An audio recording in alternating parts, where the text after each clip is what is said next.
কিছু করার নেই, আমি আমার তো সবসময় 100% দিই। প্রতিদিনকার দুষ্টু মিষ্টি সুখ শান্তির গল্প, ঘর রান্না আর সারাদিনের গল্প। মেয়েরা যাচ্ছে স্কুলে, আজকে আমার ছোট মেয়ের মুডটা একদম ভালো না। চলো একটু পরে তোমাদের জানাচ্ছি কি কাণ্ড হলো। আমার ছোট মেয়ে আজকে কিচ্ছু খেয়ে যায়নি, আর টিফিন যে দিয়েছি তার বেশিরভাগ সব তুলে রেখে দিয়েছে। বাঁধাকপি বানিয়ে দিয়েছি, ছোলার তরকারি বানিয়ে দিয়েছি, খায়নি, রেখে গেছে। রুটি আর্ধেকটা ছিঁড়ে নিয়ে গেছে, দেখো আর্ধেকটা রেখে গেছে, মানে একটা রুটির আর্ধেকটা ছেঁড়া আর এটা রাখা। নমস্কার আমার প্রিয় ইউটিউব পরিবার, তোমরা সবাই কেমন আছো? আশা করছি তোমরা সবাই অনেক ভালো আছো, সুস্থ আছো, আমিও ভালো আছি। আমি সুপ্রিয়া, আমি তোমাদের সবাইকে আমন্ত্রণ জানাই নাসিকের ঘরকন্যার আরেকটি নতুন ব্লগে। যে যে প্রান্ত থেকে আমার ভিডিওটি, আমার ব্লগটি দেখছো, আশা করছি তোমরাও সবাই অনেক ভালো আছো। কালকে সকাল থেকে সারাটা দিন আবহাওয়াটা এত বাজে ছিল, সেই আবহাওয়ার জোরে আমার মাথা পুরো যন্ত্রণা করছিল, মানে একদম বিশাল যন্ত্রণা না, তবু একটা অস্বস্তি ভাব, মাথাটা ভার ভার কালকে ছিল। কিন্তু দেখো আজকের আবহাওয়াটা খুব সুন্দর, আর বৃষ্টি প্রায় হব হব ভাব। যখন হোক বৃষ্টি তো এক পলক হবেই। তার আগে আমার কিছু কাজবাজ করে নিই। অবশ্য বৃষ্টি হলেও কোনো অসুবিধা নেই, ফ্ল্যাটে তো এটাই একটা, ইচ্ছা হলেও নিচে যাওয়া যায় না। অনেকেই যায় কিন্তু যাওয়াটা কেমন একটা অস্বস্তি লাগে। তো ওইসব চিন্তা না করে কাজের কাজগুলো করে নিই। বারান্দায় এই দুটো ছিল ম্যাট, এই যদি বৃষ্টির জল পড়ে ম্যাটগুলো খারাপ হয়ে যাবে, সে ভয়তে আমি ম্যাট দুটো তুলে নিয়ে আসছি। ম্যাট দুটো নিয়ে গেছিলো যোগা ডেতে স্কুলে, ওই দিন লেগেছিল এই ম্যাটে বসে যোগা করতে, তো অনেক দিন ছিল বারান্দাতে। তা আজকে ভাবলাম যে না, বৃষ্টি পড়ার আগে কিছু কিছু কাজ আমি করে নিই। প্রতিটা দিনই কারুর যে খুব ভালো যাবে আবার কারুর যে খুব খারাপ যাবে তা কিন্তু নয়। দুষ্টু মিষ্টি সময় নিয়ে, দুষ্টু মিষ্টি খুনসুটি নিয়ে কিন্তু প্রত্যেকের দিনটা শুরুও হয় শেষও হয়, আমারও তাই। যাই হোক, আজকে আমি মাছ করব, কাতলা মাছ করব। রবিবারের দিন নিয়ে এসেছিল 1.5 কিলো মতন মাছ, ওটাকে আমি 2 প্যাকেটে রেখেছি। কিন্তু আজকে মাথা দিয়ে করব না কিছুই, মাথাটা রেখে দিয়েছি আলাদা। আর মেয়েরা না মুড়িঘণ্ট ভীষণ ভালো খায়, আমার খুব ভালো লাগে, কিন্তু মুড়িঘণ্ট করতে গেলে আবার জ্বালা আছে। মুড়িঘণ্টতে আমরা কি করি, নর্মাল মাথাটাকে বেশ ভালো করে গুঁড়ো গুঁড়ো করে দিই, বেশ কাটা কাটা থাকবে, ভালো লাগবে। আমার আবার তা করলে হবে না, আবার বেশি গুঁড়ো করলে তো মেয়েরা খেতে পারবে না, অনেক বুঝে শুনে আমাকে রান্না করতে হয়। তাই এখন তো মাছটা বের করলাম, কিন্তু দেখলাম পুরো বরফে ভরা। খানিকক্ষণ তো সময় আমাকে পুরো জলের মধ্যেই রেখে দিতে হবে। তা ঝটপট দেরি না করে মাছটাকে ভালো করে কয়েকবার আমি ধুলাম, বরফগুলো চলে গেল, কিন্তু তবুও মাছ কিন্তু এখনও শক্ত, একটু টাইম লাগবে। তো এদিকে আমি চলে আসলাম দুটো রুটি করতে। রবিবারের দিন যে কাতলা মাছ নিয়ে আসলো, আজকে অফিস যাওয়ার সময় বলছে, বলে বাজার থেকে আমি ফুলকপি নিয়ে এসেছি, একটু মাছ দিয়ে ফুলকপি দিয়ে করবো। সত্যি কথা বলতে না, মাছের মধ্যে আমার কোনো তরকারি, আমার নিজস্ব ব্যক্তিগতভাবে কোনো তরকারি ভালো লাগে না, শুধু আলু ভালো লাগে। কিন্তু মুখ ফুটে বললো ফুলকপি তরকারি, প্রথমে তো ভাবলাম যে করবো না, তা বললাম না করি।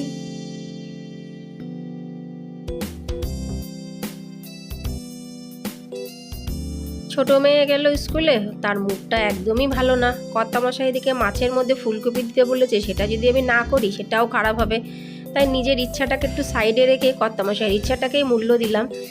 আর এ দেখো, কালকে রাতে ভাত করেছিলাম, কুকারের মধ্যে খানিকটা ভাত রয়ে গেল, সেটা পরিষ্কার করে বাটির মধ্যে রাখলাম। কুকারটা এখন জলের মধ্যে ভিজাবো।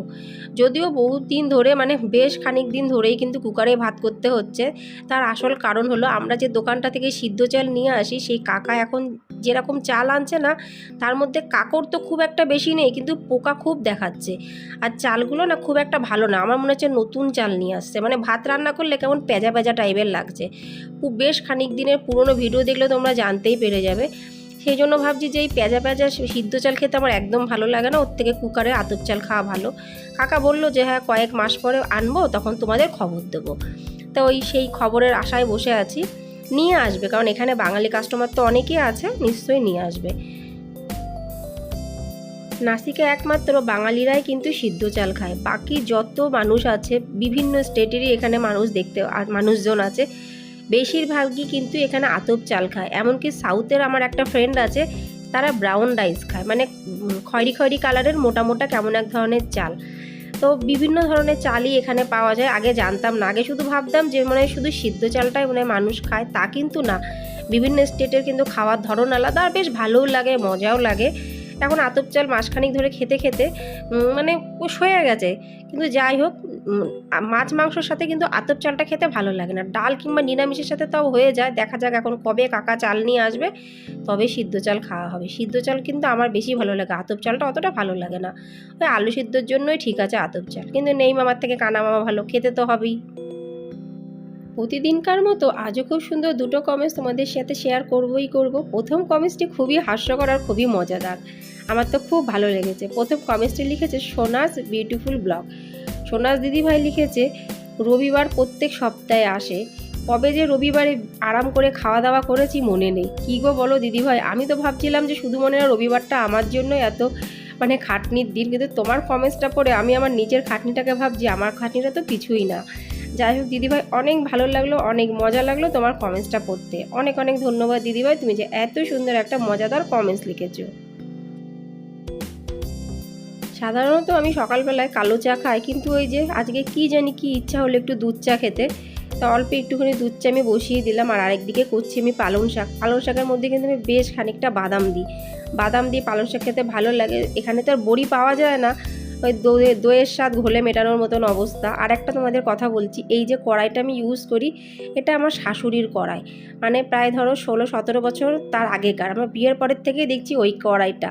তার দুটো কানা ছিল, কিন্তু একটা কানা ভেঙে গেছে, অনেক বছরই হয়ে গেছে। মাঝে মধ্যে ভাবি কড়াইটাকে বাদ দিয়ে দেবো, আবার ভাবি যতক্ষণ চলছে চলতে লাগুক, বাদ তো দিতেই হবে, জীবন থেকে তো সবই কিছুই বাদ চলে যায়।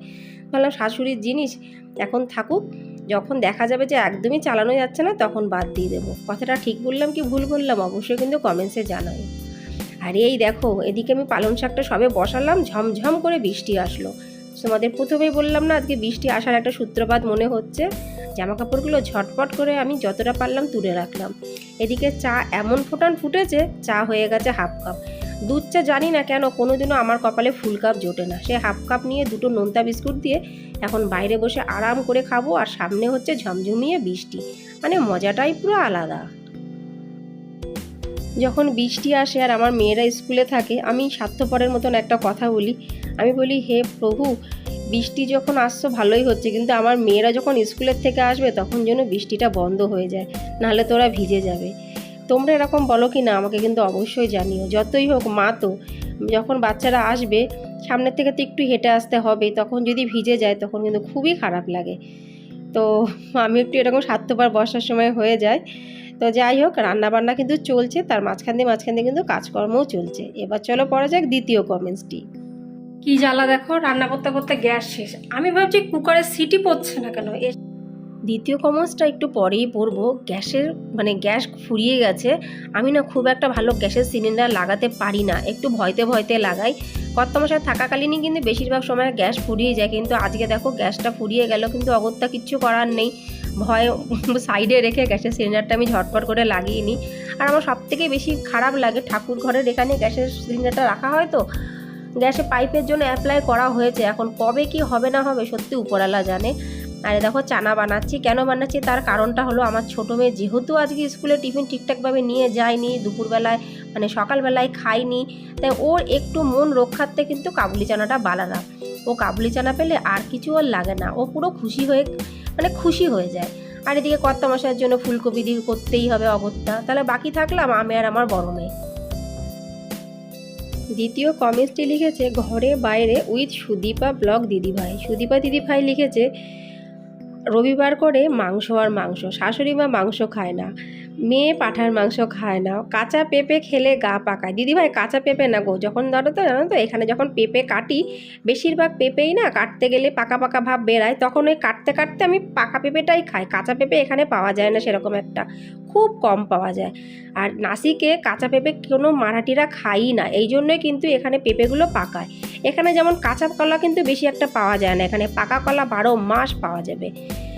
তো দিদিভাই এত সুন্দর করে গুছিয়ে কমেন্টস লিখেছে, তো আমার না মানে নিজেই নিজের হাসি লাগছিল। বলছিল যে এখানে কাঁচা আম পাওয়া যায় না, এখানে খাসির মাংস খায় না। বেশ মজা লাগলো দিদিভাই তোমার এত সুন্দর এত বড় একটা কমেন্টস পড়তে। তোমরা যে এত সুন্দর সুন্দর কমেন্টস লেখো, আমি না সত্যি সেইগুলো পড়ার জন্য সবসময় উৎসুক থাকি। তো সব কমেন্টস তো সবসময় পড়া যায় না, কিন্তু আমি নিয়ম করে প্রতিদিন কিন্তু দুটো করে কমেন্টস আমি অবশ্যই পড়ি। তো যে যে বন্ধুরা আমার ভিডিও দেখে কমেন্টস করো সবাইকে অনেক ধন্যবাদ, অনেক ভালোবাসা। আর যারা শুধু ভিডিও দেখো তাদেরকেও অনেক ধন্যবাদ, অনেক অনেক ভালোবাসা। তোমাদের সাপোর্ট সহযোগিতা আছে বলেই তো একটু একটু করে এগানোর চেষ্টা করছি। যদি সাপোর্ট সহযোগিতা না থাকতো তাহলে কি আর এগানো সম্ভব হতো? কোনোদিনও কিন্তু হতো না। এই দেখো কর্তামশাই ফুলকপি দিয়ে খাবে বলে কিন্তু অগত্যা একটা ফুলকপি আমি পুরো সুন্দর করে বেছে আমি একটু নুন হলুদ দিয়ে ভেজে নিয়েছি। আর আজকের মাছের ঝোলটা ভালোই হবে, একেবারে খারাপ হবে না।